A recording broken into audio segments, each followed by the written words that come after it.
Hello and welcome to Hybrid, powered by chinkseyMEDIA.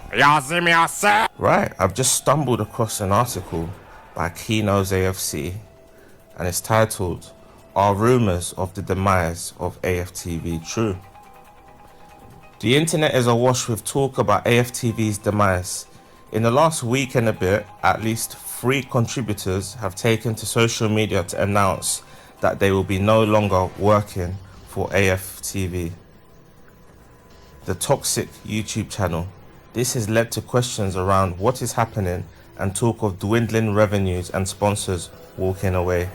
But what is actually happening? Follow the money. AFTV's bread and butter is in its post-match interviews.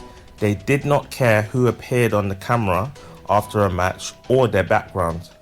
Wife beaters, racists and fellas that have now had to flee the country were not only given a platform but ended up being paid to appear due to their viewing figures.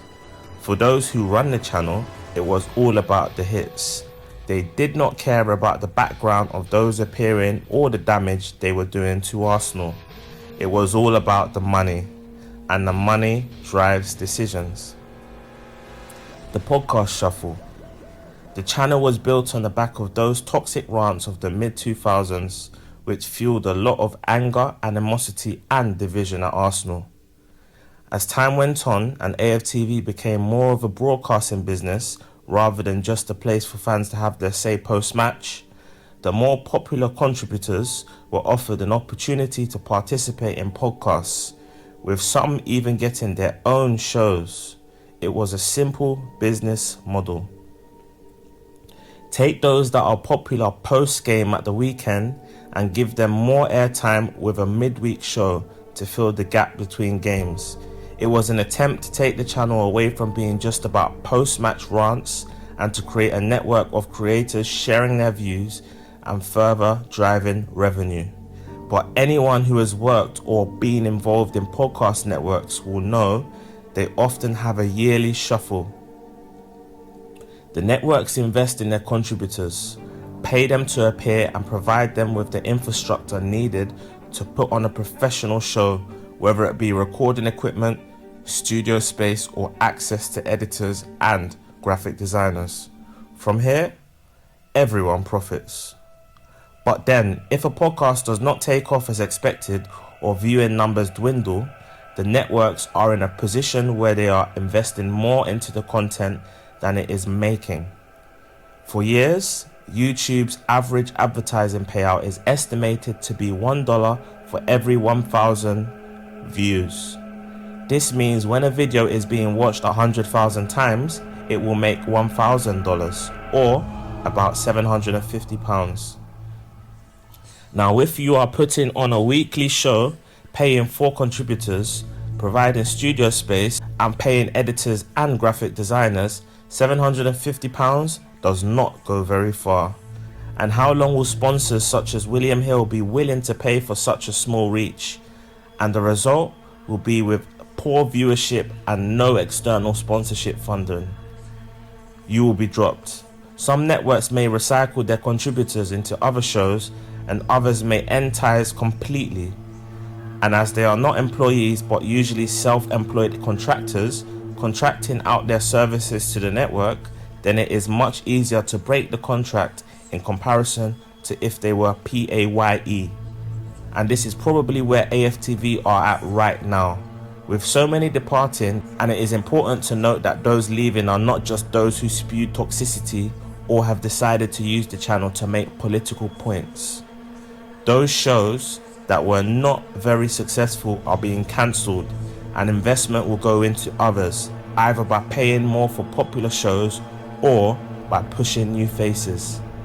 Contributors own channels. So if you came on AFTV because you want a bit of attention and like the idea of becoming a YouTuber, after 6 months of grafting in the wind, rain and snow outside the Emirates, you get invited to contribute occasionally on existing shows. Your popularity continues to rise and you end up with your own show, but it is only once a week. In the meantime, you have also been appearing on other podcasts. After all, You are not an employee of AFTV and they are not blocking you from contributing elsewhere. Another 6 months go by and you decide to take the plunge and set up your own YouTube channel and go full time. A couple of days a week you are making yourself look outside the Emirates Stadium. Another couple of days a week you are sitting in the AFTV studio recording content for them. And on top of that, you are doing your own show on your own channel, maybe a live or two. On top of this, you might appear on other shows to further boost your bank balance. You are probably only getting a couple of £100 each time you appear on either AFTV, another show, or through advertising revenue from your own show. But if you are getting that daily, that's £1,000 a week. 52k a year. Not bad if you delivered Percy pigs to M&S or sold double glazing on a commission based only basis. But then you become frustrated. You are doing all of this work for AFTV but only getting a share of the profits or a flat fee way below what you might generate. So you decide to reduce your availability to them and spend more time on your own channel. Push out more content where money goes straight into your pocket. That creates friction between yourself and AFTV, with those who run AFTV then feeling like you are just using the huge platform to promote yourself. They either ask you to stop doing as much on your own channel, or you make the decision to do less.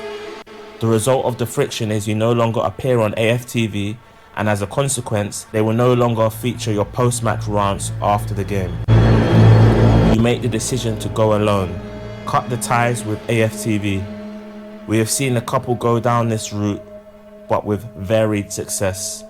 Some still shout and scream down the camera, others have gone back to their boring accounting jobs. Is AFTV on the demise? It is too early to say if it is the end of AFTV.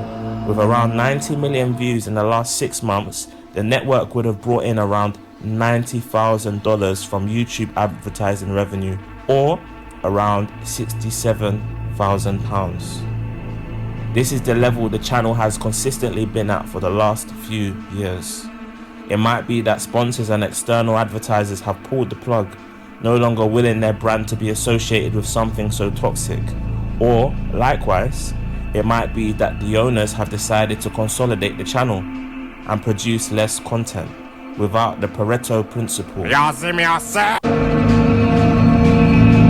which is that roughly 80% of outcomes or results come from 20% of causes or inputs. If that is the same with AFTV, the owners could cut 80% of content and only see a 20% drop in revenue. That 80% in content reduction could lead to huge cost reductions without impacting revenue too much, and in turn increasing profit. To see how the impact of free contributors affects the total channel over the next 6 months, that will be the test. If they can maintain their 90 million viewership, the channel would have shown that the brand is bigger than any individual contributor. If the next 6 months show a significant reduction in channel viewership, then the end may be near, although we may just see a complete pullback and the channel return to post-match interviews only. Don't forget to like, share, comment and subscribe, guys.